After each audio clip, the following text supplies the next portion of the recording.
So we're still talking football on this Monday edition of the SportsMax Zone. This time news from the lovely islands of St. Kitts and Nevis. The country's Football Association has officially announced its annual general meeting and elections for the 12th of January 2025 at the NBGC Technical Centre in St. Peters. Incumbent Atiba Harris will be challenged by current Director of Sports Jeffrey Shango Hazel for the post of president. Now let's take a peek at both slates, beginning with that of the current president, Atiba Harris, who runs again for the presidential slot. First Vice President, Sean White. Second VP, Cuthbert Keynes. Ordinary members on the slate, Javine Blanchett, Sheila Patricia Claxton, Phil Cooper and Aline Morris. And for the Hazel slate, he runs as president. With him, First VP, Don Grant. Second VP, Aisha Duggins. And the ordinary members, Troy Hendrickson, Amon Crook, Ronald Williams and Juliana Sargent. Now, joining the show via Zoom to discuss the upcoming elections is St. Kitts and Nevis-based journalist Jermaine Abel. Jermaine, you know, there was a big hit song by Bette Midler in 1990s called From a Distance. And we're suggesting from where we sit from a distance, Atiba Harris appears to have been doing a good job since taking over 3 or 4 years ago. But apparently Hazel may not think so. What's your reading of this election? All right, and good evening. Well, it's going to be a close election based on what we've been seeing, especially the fact that the president, the incumbent, has actually been doing a lot, his executive members as well. There's so many good to talk about, but again, on the flip side to that, a lot of the clubs are also complaining that some of what would have been campaigned on have not been achieved, and some of the clubs are also complaining about contributions towards them. But let's look at the positives first. Harris and his team would have achieved a number of things in terms of development of the young footballers here in St. Kitts and Nevis. They also achieved, and as you and your viewers would know, qualification for the CONCACAF Gold Cup in the last cycle. They also would have attained the control of the national football facility here, which is not the technical center, but Warner Park's football facility, which is actually the premier venue, which is in need of much repairs right now. They would have that's now under the SKNFA's control, but that needs a lot of work. They opened the technical center. They brought a number of regional and international competitions to St. Kitts and Nevis. They had the juniors. They opened an academy for young players between the ages of 15 to, or rather from 12 to about 18. So they've been undertaking a number of initiatives and achieved a number of the goals that they would have set out to achieve. However, clubs are also complaining that, you know, we're not significantly benefiting from some of the initiatives. One club in particular is the Bat United Club.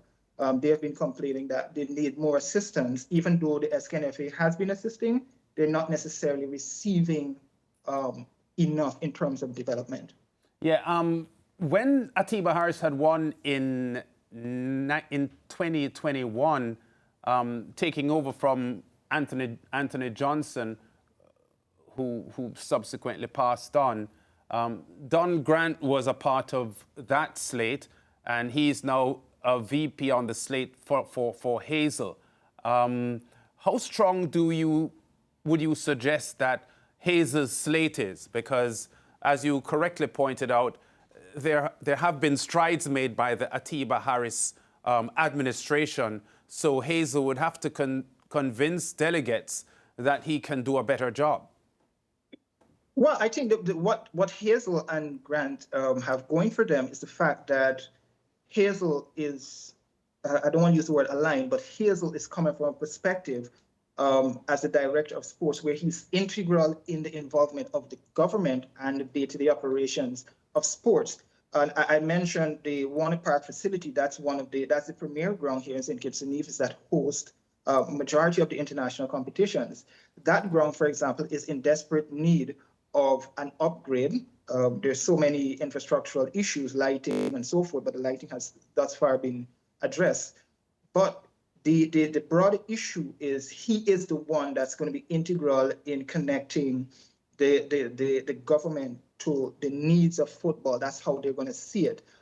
Grant as well, he's involved in, he also works with government. So there's going to be that cohesion and that connection that they may want to campaign on as against Tebow, who has the experience of being an incumbent, but also he has experience of being an international player.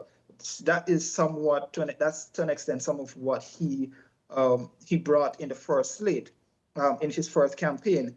But the other, for me, is the issue that Pedro and Hazel and Grant has to get over is the fact that when Harris won, some of them were involved with the late Anthony Johnson's administration, which I think was there for quite some time, and I think people wanted change. Now that that change has come, did Atiba and his team go far enough to get to the grassroots issues impacting clubs? You know, they've increased the prize monies for the winners of the league. We've been seeing more teams, the national champion qualifying and playing in the CONCACAF tournament and so forth. So it's the grassroots issues that Hazel and his team would have to get involved with in terms of getting over to the clubs. Yeah, is the fact that when Harris took over as president of the St. Kitts and Nevis Football Association, the country had a world ranking of 140th, and now they're 144th. Is that seen as a part of the failure, as Hazel would have it, in assessing Atiba Harris's reign? I don't necessarily believe that the rankings, people look at St. Kitts and Nevis's rankings. I think what, at this point, the discussion would be the fact that St. Kitts and Nevis did not qualify, or was eliminated from qualification to the Gold Cup, because there was a big celebration in terms of the team actually qualifying for the qualifying round, and then they moved into the main draw, as we would put it in tennis.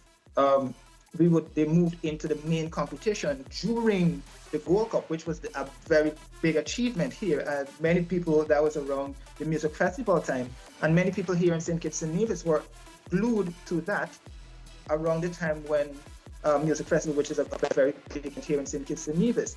I think not necessarily the rankings. The rankings will speak for itself in terms of where St. Kitts and Nevis is at right now, but in terms of that being a factor, I don't necessarily believe that is particularly an issue. I think the issue right now is whether or not the national team can continue to be uplifted and continue to make success, because you come off of a high, and all you're seeing now heading into these elections are the disappointing performances from Team St. Kitts and Nevis. Yeah, I want you to, before you wrap up, just to speak a little bit more on the impact of Hazel's alignment with the government as, director of sport nationally, and you said it, his alignment to the government. Would the delegates perceive his partnership with the government as something that could propel football further, and as a result, Hazel is in a better position to achieve that than Harris? To answer your question directly, yes, that will have some perceived impact on the thinking of the clubs here in St. Kitts and Nevis. But the challenge that we're facing right now in St. Kitts and Nevis when it comes to football is the maintenance of infrastructure on the island. One major venue right now, and you would know this and others would know, is the Connery football facility. The government is now undertaking developmental work on that, which is expected to finish sometime early in the new year. That also hosts the regional cricket. It hosted the regional 4-day competition earlier this year. But his alignment, because he's an alignment, it might not be a correct word, but the fact that he's the director of sports and he works within the government will play a key role in developing football from my perspective, because any assistance and developmental programs that would be needed for football, he can use his connections in the Department of Sports to be able to push that within the government. And like I said, you know, the Warner Park facility here really is in need of an upgrade, and that specifically is one leverage that he can use to get development done within that facility and others around the country. All right, Jeremy, we're going to leave it there, but just before you go, who do you think will win? That's a close one, but I'm actually giving it to the incumbent because you know exactly what it is that he did before and what he wants to continue to do. But I can tell you this much: it's going to be a tight race, but fingers crossed, it may be the incumbent. Okay. All right, Jermaine, thanks a lot for talking to us. So Atiba Harris, president since 2021, an outstanding former player for St. Kitts and Nevis, had a fairly decorated career in U.S. Major League Soccer, and he's seeking a second term as president of the St. Kitts and Nevis Football Association. We go to break. We'll be back with a final segment on The Zone after this.